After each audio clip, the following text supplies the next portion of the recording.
बिस्मिल्लाहिर्रहमानिर्रहीम। अस्सलाम वालेकुम। मैं हूँ साद बट, मेरे साथ हैं आमिर शहजाद राजा जी, जी। क्रिकेट के अबूजा के माहिर, तबसरा करने के सबसे माहिर।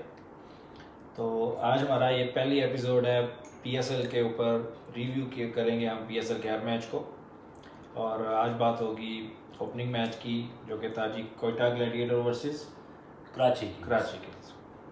जी राजा जी बताएं जी, कहाँ पे कौन गलत गया है, कौन ठीक गया है। तो पहला मैच हो पीएसएल का, सारी टीमें तैयारी के साथ आती हैं, क्या लगता है आपको? यार सबसे पहली बात है भट्ट साहब के विकेट। यार मुझे विकेट से बड़ी जो है ना क्या हुआ? क्यूरेटर से बड़ी शिकायत है। पता नहीं पीसीबी कैसे विकेटें बनवा रहे हैं यार। इतना इतना बॉल जंप कर रहा है। ठीक है, बॉलर्स को भी हेल्प मिलनी चाहिए, लेकिन यार बिल्कुल ही यानी वो बॉलर्स के लिए विकेट बना दी।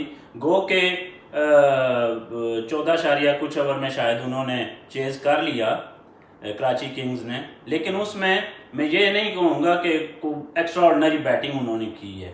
ठीक है, जैसे वो खेले हैं आपको भी पता है, लेकिन वहाँ पे बॉलिंग बड़ी गलत हुई है। तो सबसे पहले जो है, अच्छा, मुझे लगता है असल में वो वजह ये है कि क्योंकि इस मरतबा कोविड की वजह से आपको पता है हमारे पास वेन्यूज़ कम है, तो इसमें पिंडी भी नहीं है, मुल्तान भी नहीं है, तो बहुत ज़्यादा मैचेस होने हैं कराची में और लाहौर में सिर्फ।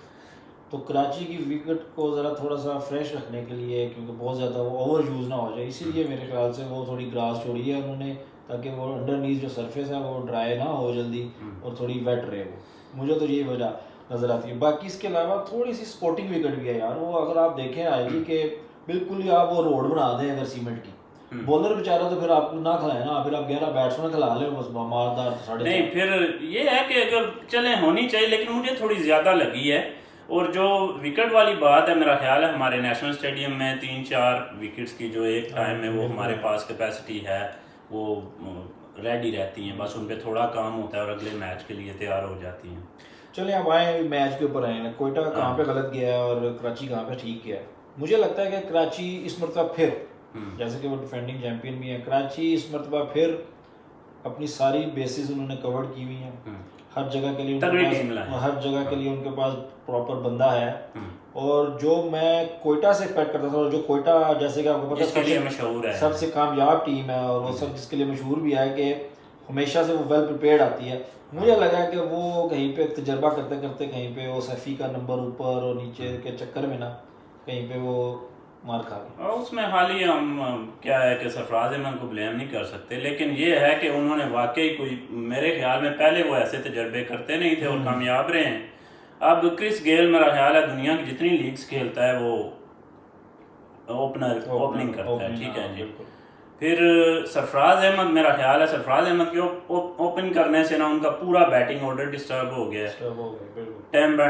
टॉम बेंटन वो तो ओपनर है, ठीक है, अच्छा है, मेरा ख्याल है पहली दफ़ा पीएसएल खेल रहा है, पहली दफ़ा है शायद। नहीं टॉम बेंटन पिछली मरतबा था ना, इसके साथ था ये कोयटा के साथ था शायद, या नहीं कोयटा के साथ नहीं था, टॉम बेंटन भी किसी की टीम के साथ था, पेशावर के साथ था मेरा ख्याल है। ये जब दोबारा बीच में वो गैप आया कोविड की वजह से, उसके बाद जब वो शुरू हुआ जो बाकी रहते मैच थे जैसे एलिमिनेटर और क्वालिफायर, तो उसमें मेरा ख्याल है खेला था। लेकिन चलें जो भी है, वो एक अच्छा बैट्समैन है और ओपनिंग कर रहा है इंग्लैंड की तरफ से इंटरनेशनल में भी। और क्रिस गेल है, तो सरफराज को मेरे ख्याल में अपना जो नंबर है वो मेंटेन करना चाहिए। उसमें वो अच्छा करता आ रहा है, तो मेरे ख्याल में सरफराज अहमद को जो अपना नंबर नहीं छोड़ना चाहिए। और टीम को जरूरत भी होती है, अगर 2 विकेटें गिरी हैं, सरफराज आपको पता है रन जो अपना स्कोर बोर्ड है उसको चला के रखता है, और बाकी स्पिनर को अच्छा खेलता है। बीच में आप स्पिनर लगते हैं और उस वक्त स्पिनर लगे होते हैं स्पिनर को रोटेट करना है, वो तो पागल कर देता है स्पिनर को, हर सिंगल ले लेके ठीक हो गया। अच्छा, इसके बाद अगर आप वैसे आए बॉलिंग के ऊपर आए, कोयटा की बॉलिंग के अंदर वो नज़र नहीं आई, जिसे कहते हैं ना ग्रिप होती है। वैसे सरफराज जब कप्तानी कर रहा होता है, पीछे खड़ा होता है, बॉलर अपने यूज़ कर रहा होता है, वो ग्रिप होती है उसकी मैच के ऊपर। ठीक है, वो टोटल बिल्कुल ही नकारा सा टोटल था, बहुत छोटा टोटल था, लेकिन उसके बावजूद वो नज़र नहीं आई। क्या मसला है? फाइट नज़र आई। वो नसीम शाह भी बिल्कुल ही बस आप देखें, सबसे पहले जो है ना हसनैन, हसनैन को अपनी हमारी जो गुज़िश्ता सीरीज़ हुई हैं उसमें किसी में भी चांस नहीं मिला, लेकिन वो बंदा मेहनत कर रहा है और वो काफ़ी देर से टीम के साथ भी है, नेशनल टीम के साथ है।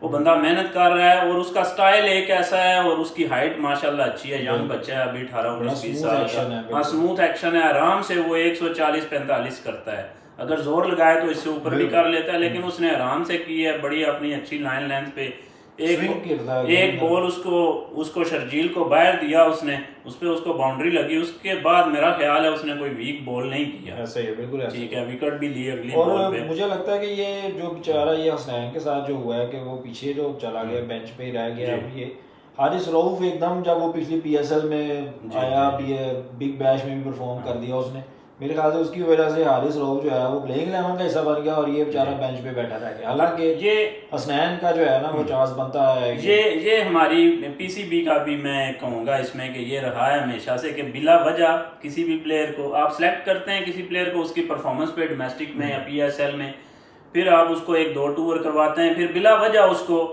आप साइड में कर देते हैं और उसकी जगह नई उसकी जो है रिप्लेसमेंट लेके आते हैं। हारिस रऊफ ठीक है, उभरता हुआ प्लेयर है, पेस अच्छी है, बिग बैश वगैरह भी खेल रहा है, वहाँ पे विकेटें ले रहा है, लेकिन मेरा ख्याल है कि एक आध मैच में, क्योंकि दोनों सेम स्टेज पे हैं, हसनैन और हारिस सेम स्टेज पे हैं, दोनों को आप मैन बॉलर नहीं कह सकते, तो उसमें यह है कि अगर एक मैच में आपका एक बॉलर है, आप हारिस को खिला रहे हो, फेल होता है तो अगले मैच में हसनैन को चांस मिलना चाहिए। अच्छा, अब आप कराची की तरफ बॉलिंग की तरफ आए, क्योंकि असल चीज़ तो बॉलिंग के साथ ही हुई है ना। बैटिंग चाहे इनकी बड़ी लंबी टेल थी, कोयटा की आपने देखा होगा, बड़ी छोटी बैटिंग थी, एकदम ही टेल शुरू हो गई थी, बड़े हार्डकोर उन्होंने फास्ट बॉलर खिलाए हुए थे, कोई ऑलराउंडर भी नहीं थे ज़्यादा इतने नवाज के अलावा।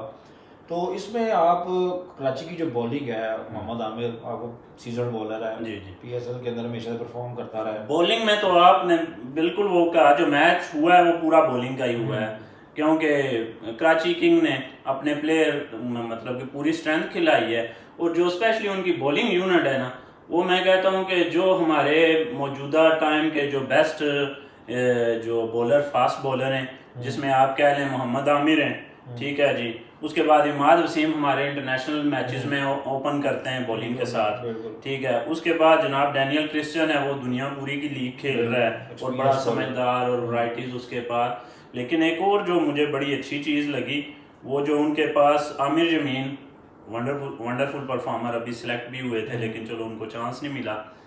उसके बाद जो वो एक नया लड़का लाए हैं अरशद, और बहुत समझदार, वो नया नहीं है जी, वो पिछला सीजन भी खेला है, पिछले में से ऊपर आता जा रहा है और वो बड़ा अच्छा परफॉर्म कर रहा है जी, और बड़ा हाई आर्म उसका एक्शन है, बड़ा स्मूथ उसका बॉल, और ये जो पिच थी उसके लिए बड़ी आइडियल पिच थी। और जो इसी चक्कर में, क्योंकि वो अच्छी बॉलिंग कर रहे थे, तो वो जो वकास मकसूद है वो अच्छा बॉलर है, मैं ये नहीं कह रहा हूँ वो बुरा बॉलर है, लेकिन दूसरी टीम की जो जहन में ये चल रहा था कि अच्छा आमिर अच्छी बॉलिंग कर रहा है, इमाद वसीम ठीक कर रहा है, या वो डैनियल क्रिश्चियन या अरशद अच्छी कर रहे हैं, तो हम इसे टारगेट करें, तो उसमें वकास को भी विकेटें मिली और उसने बॉलिंग भी अच्छी की है, लेफ्टी है वो, दोनों राउंड द विकेट और अवध द विकेट दोनों तरफ आ गए, चेंज ऑफ पेस भी है उसके पास, और वो जी। तो बॉलिंग में अगर मैं कहता हूँ कंपैरिजन करें तो उसमें कोई कंपैरिजन है ही नहीं। एक तरफ आपके मोहम्मद आमिर, डैनियल क्रिश्चियन, आमिर जमीन आपका खेल रहा है, आपका लेफ्टी है मकसूद, ठीक है, वो खेल रहे हैं। दूसरी तरफ आपके जी हसनैन बिल्कुल नया, नसीम शाह मैं अब जरा ज्यादा हो जाएगा, लेकिन मेरी समझ में यही आया है कि वो उनमें एक टैलेंट है नहीं, वो उनका टैलेंट ये है कि वो 16 साल के हैं 2 साल पहले भी थे, आज भी हैं और आइंदा भी रहेंगे। मेरे ख्याल में इससे ज्यादा न्यूजीलैंड जैसी विकेटों पे जहाँ पे 140-45 करनी चाहिए थी, ये बंदा 130 से ऊपर नहीं आया, फिर भी इसे टेस्ट खिलाएंगे। तो मेरा ख्याल है नहीं, वो भी बहुत रहा है, उसको जरा उसको रगड़ा लगे, डोमेस्टिक में उसको ऊपर रगड़ा लगे, वो फिर जो है ना वो शार्प होके निकले। जैसे कि शाहीन शाह अफरीदी पिछले 1-1.5 साल में 700 ओवर कर चुका है मुख्तलिफ फॉर्मेट में, वो पक चुका है, ठीक है, डोमेस्टिक में भी अच्छी परफॉर्म है। नसीम शाह को जरा डोमेस्टिक का रगड़ा लगे, 3-4 सीजन खेले, वहाँ पे परफॉर्म करे, दिन में 15-20 ओवर करे और साल में 20-25 मैच खेले, तो उसके बाद फिर उसको यानी ताकि पता चल जाए ना कि ये आया, ये बंदा हमें दिन में 15 ओवर करके दे सकता है। खैर हम वो टेस्ट पे चलेंगे। अब इसमें आप देखें कि ये अब कोयटा के पास अगला वे फॉरवर्ड क्या है। मुझे जो लगता है, मेरे नज़दीक कोयटा को कम से कम 2 तब्दीलियां तो जरूर करनी चाहिए। एक तो इनकी बैटिंग जो लाइनअप है बड़ी वो शॉर्ट है, उसकी टेल बहुत लंबी है, एक डेप्थ लेके हैं बैटिंग के अंदर, एक बैट्समैन ऐड करें जी। और दूसरा जो जाहिद महमूद है ना स्पिनर, उसके बगैर मुझे लगता है कि इनको कोई मैच नहीं खेलना चाहिए। कैस अहमद हमने देखा है वो बिल्कुल ही उस लेवल का नहीं लगा। जाहिद महमूद आए वहाँ से, और ऊपर से चौथा जो अगर आपने कोई खिलाना है, जो बंदा खिलाड़ी फॉरेन प्लेयर खिलाना है, वो एक बैट्समैन डालें। आप जो है अपनी बैटिंग लंबी करें। हाँ, कैस को तो जैसे मैंने देखा है, वो तो मुझे लग रहा था कि उनकी तो बॉल तक नहीं पहुंच, बैट्समैन तक बॉल नहीं पहुंच रही थी। वो बैक फुट पे जाके बड़ी आराम से उन्हें भी लग रही थी, और जो आगे कर रहे थे बिल्कुल आगे कर रहे थे, इजी टू पिक। तो मेरा ख्याल है कि जाहिद महमूद और जाहिद महमूद को मेरे हिसाब में ये कराची की विकेट जितनी वो जानता है शायद ही कोई जानता हो, उसे हज़ारों के हिसाब से बॉलिंग की हुई है वहाँ पे, और अच्छा परफॉर्म करता आ रहा है वो बंदा, तो उसे मौका मिलना चाहिए। और मैं आपकी बात से एग्री करता हूँ कि एक उसकी जगह एक फॉरेन बैट्समैन डालें, ताकि इनकी जो बैटिंग जो लाइन है उसमें स्ट्रेंथ आ जाए, स्ट्रेंथ है, बैटिंग लंबी हो जाए। और बैटिंग ऑर्डर को ना थोड़ा इनको करना पड़ेगा। ओपन में वो गेल को लेके बैटन के साथ राइट लेफ्ट हो जाएगा, और वो जो साइम अयूब है वो लड़का जो है वो लेफ्टी है, बिल्कुल लेफ्टी है, वो अगर आउट होता है, गेल आउट होता है, वन डाउन वो चला जाए। जी। और अगर वो नहीं तो सैफी है पीछे, सैफी चला जाएगा, बेंटन आउट होता है।